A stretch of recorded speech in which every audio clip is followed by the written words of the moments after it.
Hello everyone, welcome back to our channel. मैं हूं आपका ऑनलाइन टीचर अंकित भैया। तो इस वीडियो में हम स्टार्ट करेंगे क्लास 9th ग्रेविटी का लेक्चर नंबर 6, जिसमें हम बात करेंगे वेट और मास की। वेट और मास के एक एक हम टॉपिक क्लियर करेंगे और साथ ही साथ में इसके जितने भी टाइप्स के न्यूमेरिकल्स होंगे वो सारे के सारे हम इसी वीडियो में क्लियर करेंगे। तो सबसे पहले हम बात करते हैं वेट और मास के बारे में। वेट और मास को पढ़ने से पहले मैं एक चीज आपको बताना चाहता हूँ। बहुत से स्टूडेंट होते हैं जिनको लगता है कि जो वेट है और जो मास है वो दोनों सेम चीज है। नहीं, वेट एक अलग चीज है और एक मास एक अलग चीज है। देखो, जब आपसे कोई पूछता है कि आपका वेट कितना है तो आप बताते हो मेरा 40 kg है, कोई बोलता है 50 kg है, कोई बोलता है मेरा 60 kg है। नहीं, उसको आप वेट नहीं बताते। क्या जब आप कोई आपसे पूछ रहा है कि आपका वेट कितना है तो आप उसे 40 kg बता रहे हो वेट? नहीं, वेट नहीं बता रहे। यदि आप बोल रहे हो कि मेरा 40 kg, नहीं, तो वेट पता है आपको कितना होगा? जब आप उसे 40 kg बोल रहे होंगे वेट, उस समय आपका वेट होगा 400 न्यूटन। 400 न्यूटन। आपको लग रहा होगा ये 400 न्यूटन क्यों? और जो न्यूटन आ रहा है ये तो एक तरीके से फोर्स है। आखिर ये वेट कैसे हो सकता है? यही तो पढ़ने वाले हैं हम कि वेट क्या होता है और मास क्या होता है। तो ये जो है ना, ये है आपका वेट और ये जो है ये है आपका मास। समझ में आया? ये होता है वेट और ये होता है मास। अब हम इसको डिटेल से समझते हैं आखिर कैसे बोल रहे हैं हम इसको वेट और इसको किस तरीके से बोल रहे हैं हम मास। तो सबसे पहले बात करते हैं हम मास की। मास क्या होता है? The mass of a body is the quantity of matter और a material contained in it. मतलब किसी भी बॉडी के अंदर कितना मटेरियल या फिर कितना मैटर कंटेन करे हैं, वो कितना मटेरियल या कितना मैटर कंटेन करे हैं उसी को बोलते हैं हम मास। क्या कोई बॉडी के अंदर कितना मटेरियल है या फिर कितना मैटर है, कितना मटेरियल है या फिर कितना मैटर है, वही क्या होता है? उसका मास होता है। अब आप कहोगे कि ये मैटर के बारे में हम पहले ही पढ़ चुके हैं। मैटर क्या होता है? जिसके अंदर मास होता है और थोड़ी बहुत स्पेस ऑक्यूपाई कर रहता है। जिसके अंदर स्पेस ऑक्यूपाई हो और मास हो, उसी को क्या बोलते हैं? हम मैटर बोलते हैं। तो किसी भी बॉडी के अंदर कितना क्वांटिटी में मैटर है, कितनी क्वांटिटी में मैटर है या मटेरियल है, उसको ही हम क्या बोलेंगे? मास बोलेंगे। समझ में आया मास? तो अब हम बात करते हैं वेट क्या होता है।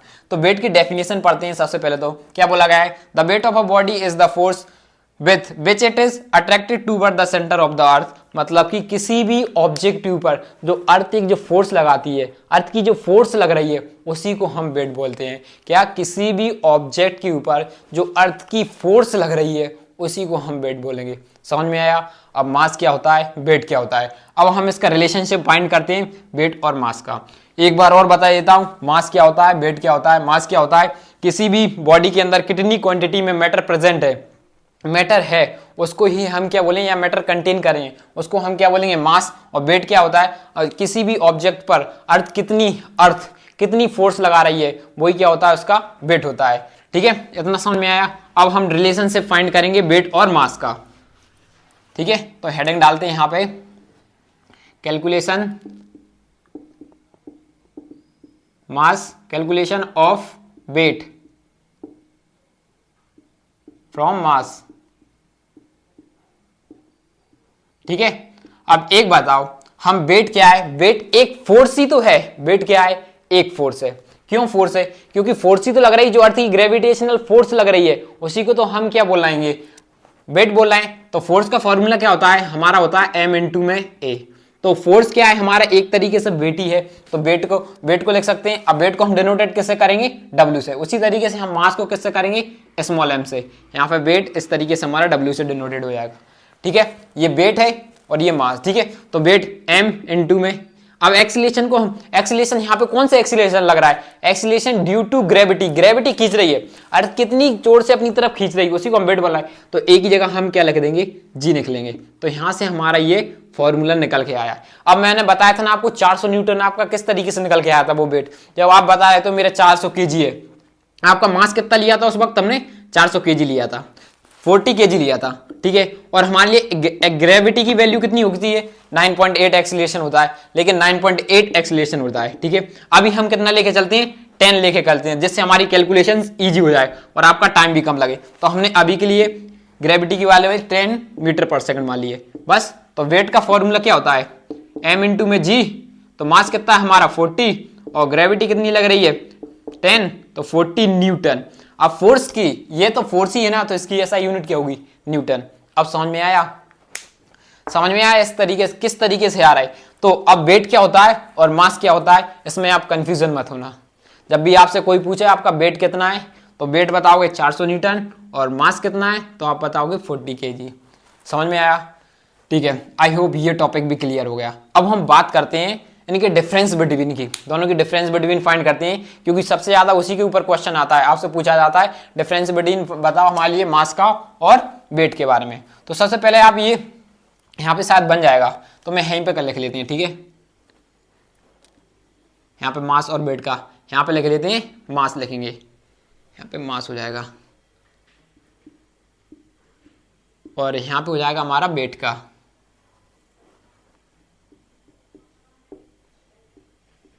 ठीक है, तो पहला पॉइंट देखो, पहली डेफिनेशन क्या नहीं, पहली तो आप डेफिनेशन डिफरेंस बिटवीन पहला कौन सा हो जाएगा, पहला तो ये सेम हो जाएगा। आप ये हेडिंग को लिख दो, तो पहला तो डिफरेंस बिटवीन ये सेम लिख दोगे, कौन सी, ये जो इसकी डेफिनेशन है वो लिख देना। अब हम दूसरे डिफरेंस की बात करते हैं। दूसरा डिफरेंस क्या हो जाएगा, एसआई यूनिट। मास की एसआई यूनिट क्या होती है, मास क्या है, मास की एसआई यूनिट होगी केजी। ठीक है, इसकी एसआई यूनिट केजी होगी। और उसी तरीके से हमारी वेट की एसआई यूनिट क्या होगी, एसआई यूनिट। इसकी यूनिट क्या है, वेट क्या है, एक फोर्स है, फोर्स की एसआई यूनिट हम सेकंड चैप्टर में बात कर चुके हैं, क्या होती है, न्यूटन होती है। ठीक है, 2 पॉइंट क्लियर हो गए।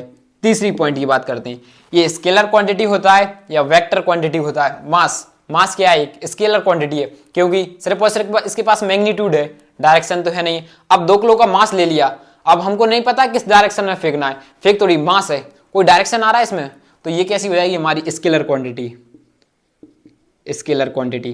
ठीक है, अब वेट, वेट क्या है हमारा, अब वेट स्केलर होगी या वेक्टर होगी, तो वेट वेक्टर क्वांटिटी होगी। क्यों होगी, देखो इसके पास डायरेक्शन, मैग्नीट्यूड तो है ही, मैग्नीट्यूड का मतलब होता है कोई वैल्यू, डायरेक्शन, डायरेक्शन है, इसके पास एक्सीलरेशन है, एक्सीलरेशन एक किसी डायरेक्शन में ही लगता है, बॉडी को हम एक किसी डायरेक्शन में ही गिराते हैं, या तो ऊपर फेंकेंगे या तो नीचे फेंकेंगे, तो इसके पास मैग्नीट्यूड भी है और डायरेक्शन भी है, तो ये हमारी कौन सी हो जाएगी, वेक्टर क्वांटिटी, वेक्टर क्वांटिटी। ठीक है, ये हो जाता है ये आपका तीसरा पॉइंट। अब चौथे पॉइंट की बात करते हैं।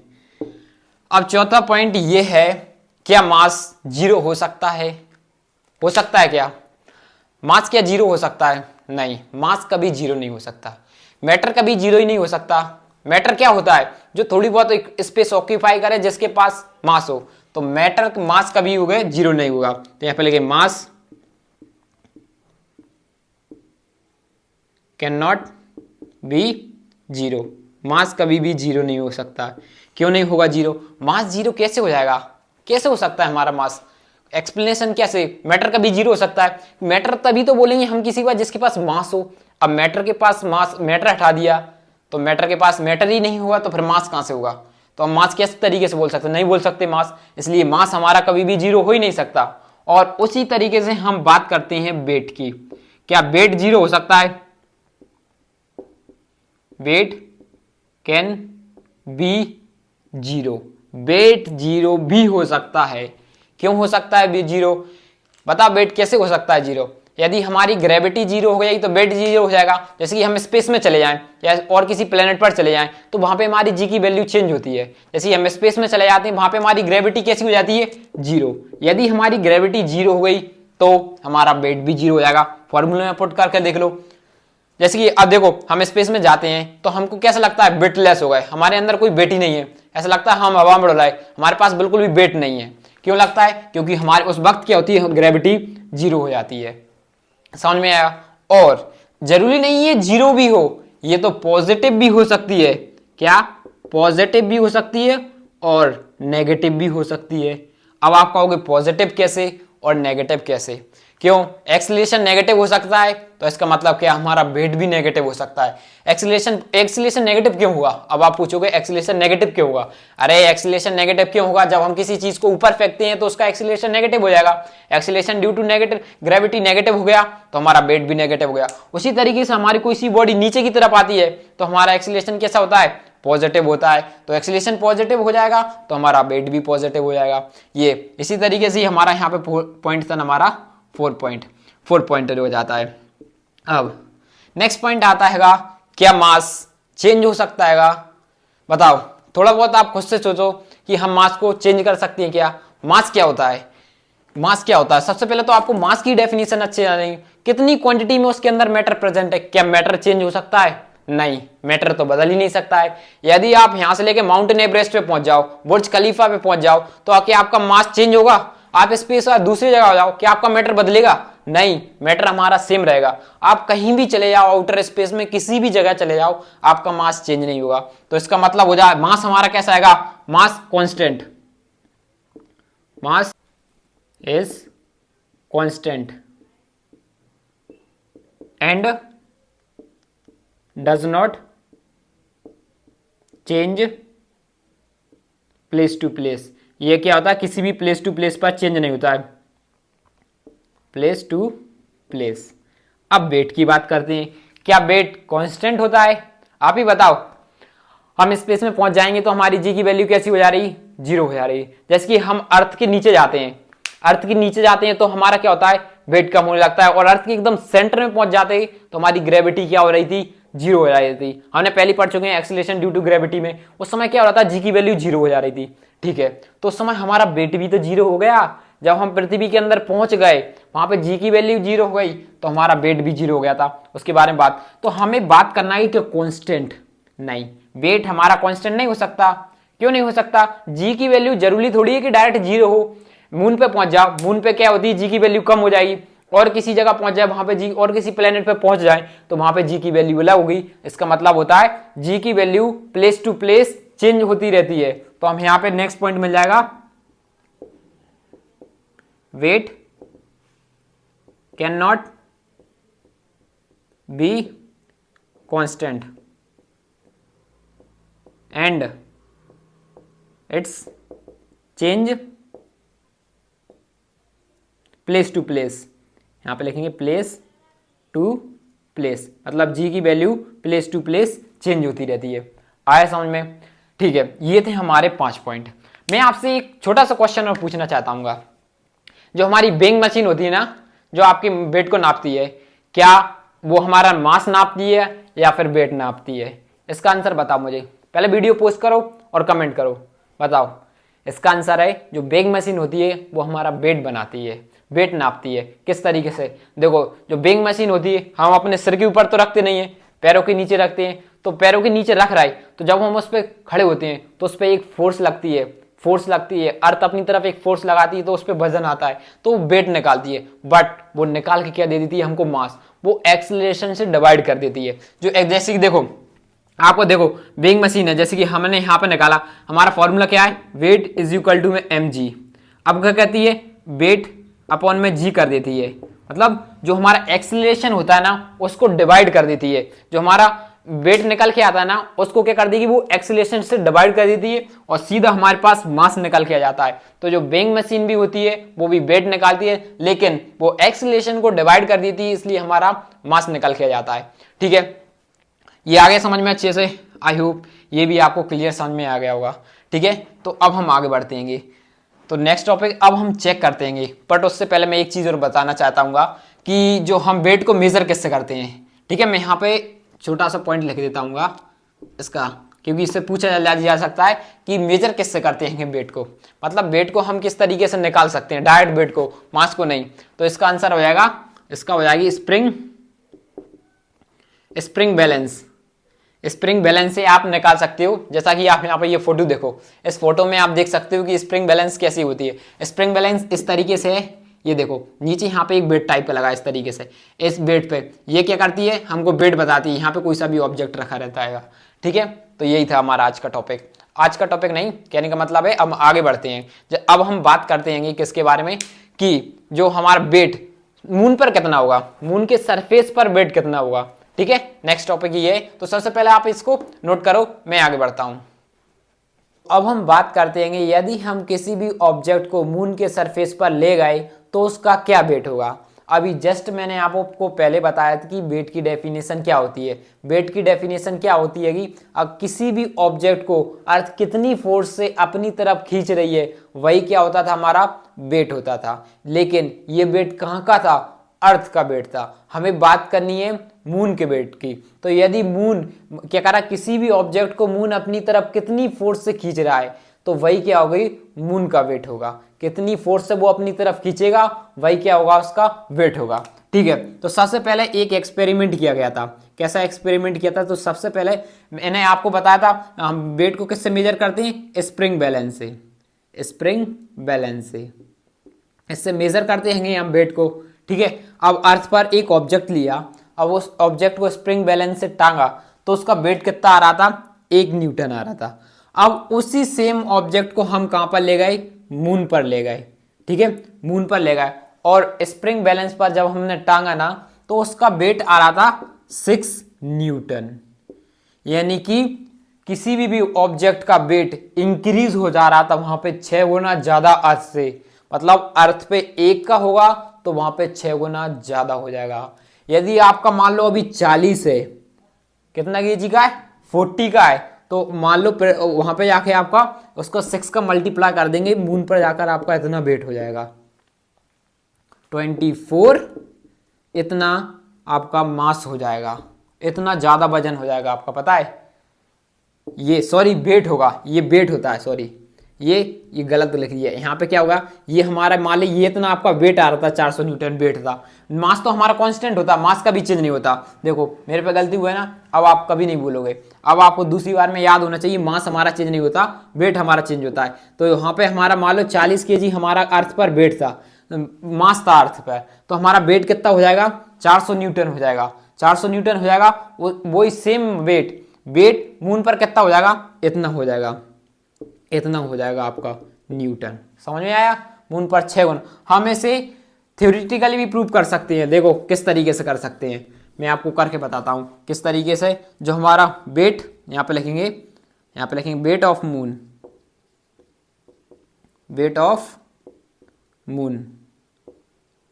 जो वेट का मून हैगा ना 1/6 रहता है वेट ऑफ अर्थ से, वेट ऑफ अर्थ।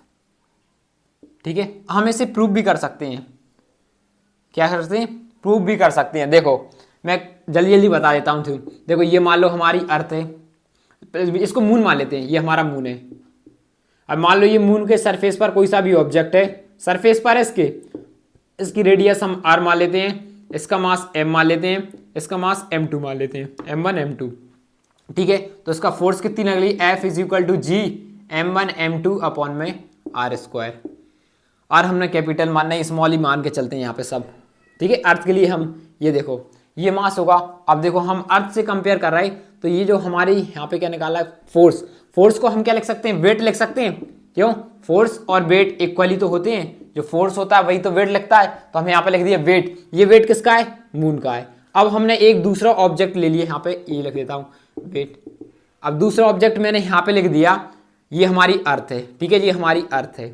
ठीक है, अर्थ है, इसका मास मान लेते हैं m, और इस पे मान लेते हैं एक ऑब्जेक्ट रखा है जो जितना इस मास इसका है वही सेम मास इसका है। ठीक है, दोनों का सेम मास है, तो हम इसको m2 को m2 ही रहने देते हैं। ठीक है, अब रेडियस की बात करें। रेडियस यहाँ पे पता है इसकी रेडियस कितनी होती है, 4 गुना ज्यादा होती है इससे, मून से 4 गुना ज्यादा होती है। हम दोनों को कंपेयरिंग कर रहा है तो हमें 4 गुना, दोनों को बराबर मान के चलना पड़ेगा। तो यहाँ पे रेडियस हमारी होगी 4 गुना ज्यादा होगी। 4r क्यों लिए, क्योंकि इससे 4 गुना ज्यादा रेडियस है हमारी अर्थ 4 गुना रेडियस बड़ी है इसकी। ठीक है, अब देखो, और इसका मास, अब अर्थ का मास कितना है, अर्थ का मास 100 गुना ज्यादा है हमारे मून से। तो हमने एक को ले लिया, 100 ले लिया। ठीक है, तो हाँ यहाँ पे लिखेंगे वेट ऑफ अर्थ का वेट क्या होगा, Gm। देखो m2 हमारा सेम रहेगा क्योंकि हमने वही सेम मास, दोनों का सेम मास लिया है। हम वेट तो फाइंड कर रहे हैं, अभी बात थोड़ी, अभी हम मास की बात कर रहे हैं। तो हमने 1 किलो का ऑब्जेक्ट यहाँ रख दिया है, तो 1 किलो का ही वहां रखा है, तो हमारा मैटर तो चेंज नहीं होगा। मैटर से ही तो बना होता है हमारा मास। क्या, कितनी क्वांटिटी में उसमें मैटर कंटेन है, तो मैटर तो वहां पे भी वही सेम रहेगा, यहाँ पे भी मैटर हमारा सेम रहेगा। इसलिए हमारा m2 चेंज नहीं हुआ, लेकिन मास, अर्थ का मास हमारा कितना दिया है, कैपिटल M अपॉन में इसकी r 4r का स्क्वायर। इसको और सिंप्लीफाई कर देंगे तो यहाँ पे मैं यहीं पर रफ करके लिख देता हूँ। ठीक है, ठीक है, डेरिवेशन आती नहीं, आएगी नहीं ये वाली, तो यहाँ पर हो जाएगा 16r²। ठीक है, यहाँ पे भी हम कैपिटल AR मान के चलते हैं क्योंकि इसे हमने 4 गुने में ले लिए ना, तो बात बराबर होगी।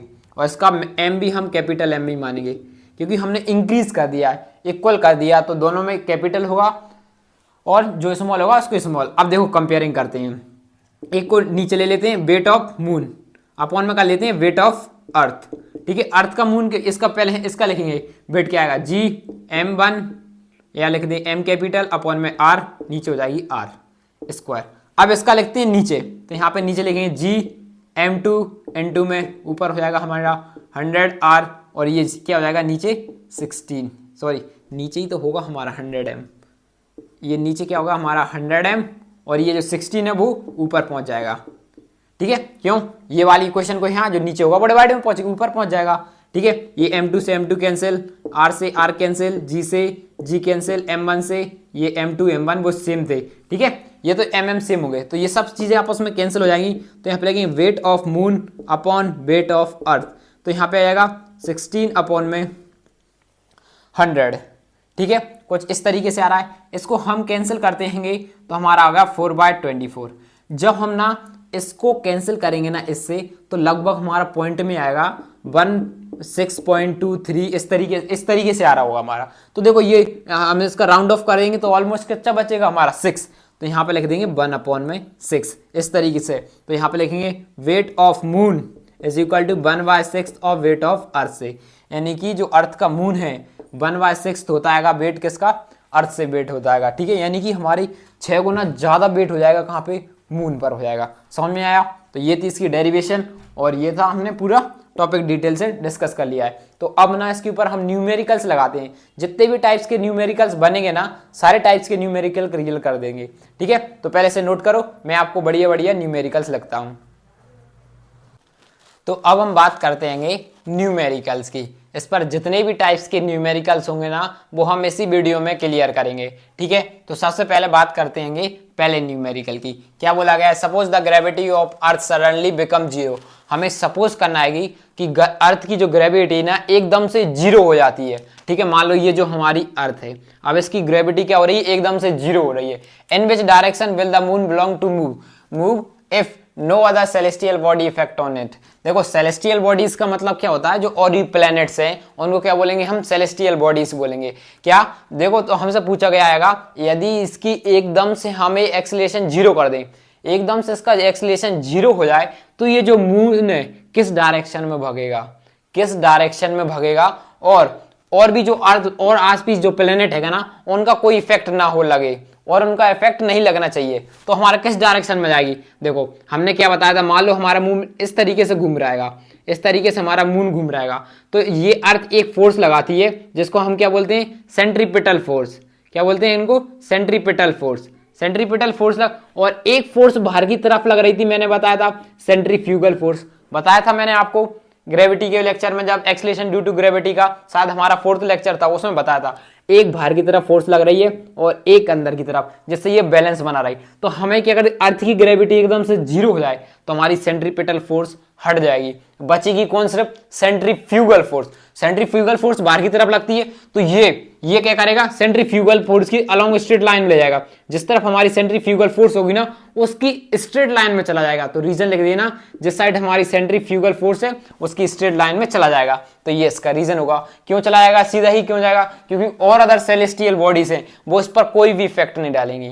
ठीक है, इतना समझ में आया? तो देखो अब हम आगे बढ़ते हैं, नेक्स्ट क्वेश्चन की बात करते हैं। क्या बोला गया, मास of a body is 5 kg। हमारे पास कोई सी भी बॉडी है उसका मास दिया है 5 kg का, व्हाट इट्स वेट, तो हमें लिए वेट बताना है। सिंपल सी बात है, वेट का फॉर्मूला क्या होता है, m इंटू में g। ठीक है, ये वेट हमारे लिए कितना दिया है फाइंड करना है। g कितनी दी है, 5 दी है, सॉरी मास कितना दिया है 5, g की वैल्यू कितनी होती है 9.8 होती है, या फिर आप 10 भी लिख सकते हो। तो हमने यहाँ पे 10 लिख देते हैं ताकि कैलकुलेशन यूज है। हम यहाँ पे टेक कर लेते हैं g की वैल्यू 9.8। यदि गिवन नहीं होगी ना, तो गिवन नहीं होगी तो आपको 9.8, गिवन है तो आपको 10 लिखनी है। तो हमने गिवन कर लिया। ठीक है, तो हमारा मास कितना जाएगा 50, वेट कितना जाएगा 50 न्यूटन, वेट 50 न्यूटन आएगा। ठीक है, इतना समझ में आया? अब देखो हम आगे पढ़ते हैं। What is the mass of an object whose weight is 49 newton. हमारे पास क्या दिया आएगा, तो हमसे पूछागा किसी भी ऑब्जेक्ट का, एक ऑब्जेक्ट हैगा ना उसका क्या मास होगा यदि उसका वेट इतना है 49 न्यूटन है। तो ये भी सिंपल है, यहाँ पे भी सिंपल फॉर्मूला लिखना है, वेट इज इक्वल टू में mg। अब की बार हमारे पास वेट गिवन है और यहाँ पे मास हमारे लिए फाइंड करना है। जी की वैल्यू कितनी हो जाएगी, 9.8 ले लेते हैं, ठीक है, 9.8 हो जाएगी। तो यहाँ पे जाएगा 4.9 अपॉन में 9.8, उससे बढ़िया हम 10 ले लेते तो हमारे लिए कैलकुलेशन के लिए थोड़ा ईजी पड़ता, कोई दिक्कत नहीं है, ठीक है। तो यहाँ पे बचेगा m। अब इस पॉइंट को उठाएंगे तो यहाँ पे आ जाएगा हमारा 0, 9.8 और इसको कैंसिल करेंगे तो नीचे बचेगा 2, ये से कैंसिल करेंगे तो मास हमारा आ जाएगा 5 kg। मतलब कि जो यहाँ पे जो ऑब्जेक्ट है वो ऑब्जेक्ट कितनी केजी का है, 5 kg का है, ठीक है। तो अब हम नेक्स्ट क्वेश्चन की बात करते हैं। उससे पहले ना मैं ये तीनों रफ कर देता हूँ, आप नोट कर लो। ये हमारा पहला था, ये दूसरा है, ये तीसरा है, नोट किया, मैं इसे रफ कर रहा हूँ। वीडियो पॉज करना और नोट कर सकते हो आप। तो अब हम क्वेश्चन नंबर 4 की बात करते हैं। देखो क्वेश्चन नंबर 4 में क्या बोला है, अ मेन वेट, एक मैन हैगा, उसका वेट दिया है हमारे पास, कितना दिया, 600 न्यूटन अर्थ पर दिया है, ठीक है। अर्थ पर उसका वेट कितना दिया है, 600 दिया है। तो हमें बताना है इसका मास क्या होगा और जी की वैल्यू 10 यूज करना है। इतना ही करते हैं फिर आगे बढ़ेंगे।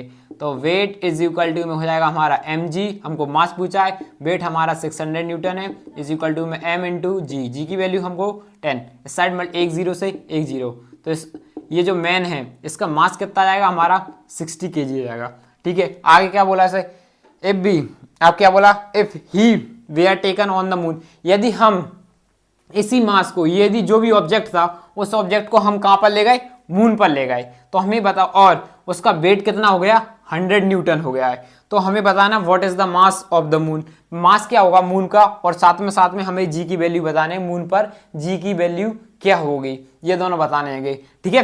तो एक बात सुनो मेरी, क्या हमने बताया था कि मास हमारा कैसा होता है, कांस्टेंट, तो मून पर भी हमारा मास कितना होगा, 60 kg ऑन द मून। तो 60 kg मून पर ही होगा, क्यों, रीजन लिख देना, क्योंकि मास हमारा कांस्टेंट होता है, मास कभी चेंज नहीं होता। मास क्यों नहीं चेंज नहीं होते, क्योंकि मैटर हमारा कभी चेंज नहीं होता, मैटर से ही तो बना होता है हमारा मास, ठीक है।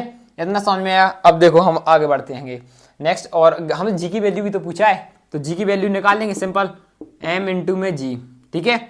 अब देखो वेट हमारे पास मून का कितना गिवन है, 100, मास कितना है, मास हमारा सेम होगा, चेंज नहीं होगा, तो हमने इस तरीके से यहाँ पे लिख दिया, और यहाँ पे जी, ये m को यहाँ ले गए, सीधे डिवाइड कर लिया, एक जीरो से एक जीरो कैंसिल हो जाएगा, और इसको हम कैंसिल करेंगे तो हमारा लगभग आ जाएगा 1.634, ऐसा ही कुछ चल जाएगा। तो यही हो जाएगी हमारी मून की ग्रेविटी। आया समझ में। तो अब हम बात करते हैं क्वेश्चन नंबर 4 की। तो मैं पहले से 5 की, तो मैं इसे रफ करता हूं पहले, ठीक है। क्वेश्चन नंबर 5 में क्या कह दिया, how much could a 70 kg man weight on the moon, हमसे पूछेगा कितना वेट होगा मून पर यदि हमारे पास एक मैन का मास दिया है 70 kg। सिंपल है, हमसे क्या पूछा, वेट पूछाएगा, और हमारे पास जी की वैल्यू गिवन है, ये हमारी जी की वैल्यू, और आगे भी कुछ पूछा है, तो हमें इसका पूछा है अर्थ का मास क्या होगा और मून का मास भी पूछाएगा। आप देखो, ठीक है, एक मैन हैगा, सिंपल है, देखो करते हैं, क्या बताते आ गए, वेट इज इक्वल टू में m इंटू में जी, वेट कितना दिया हमारे पास फाइंड करना है, और मास कितना दिया है 70 दिया है, इंटू में 1.67। अब इसका मल्टीप्लाई करेंगे, वही क्या हो जाएगा हमारा आंसर हो जाएगा। तो हम इसका मल्टीप्लाई करेंगे तो हमारा लगभग आ जाएगा ये इतना न्यूटन, ठीक है। ये तो पहला हो जाता है हमारा। और हमसे साथ में पूछा गया है अर्थ और मून का मास पूछा गया है, तो मास क्या होता है हमारा, दोनों जगह सेम होगा, तो अर्थ पर भी हमारा 70 होगा एंड मून पर भी उस आदमी का मास, मैन का मास 70 kg होगा। इसी टाइप्स के आपके पास न्यूमेरिकल्स आएंगे, बस आपकी बस वैल्यूज चेंज हो जाएंगी, और इससे ज़्यादा या एक भी डिफरेंट टाइप का क्वेश्चन नहीं बनेगा। इसी के साथ हमारी आज की वीडियो खत्म होती है। यदि आपको वीडियो अच्छी लगी हो तो लाइक कीजिए, सब्सक्राइब कीजिए। थैंक यू फॉर वॉचिंग, मिलते हैं आपको नेक्स्ट वीडियो में।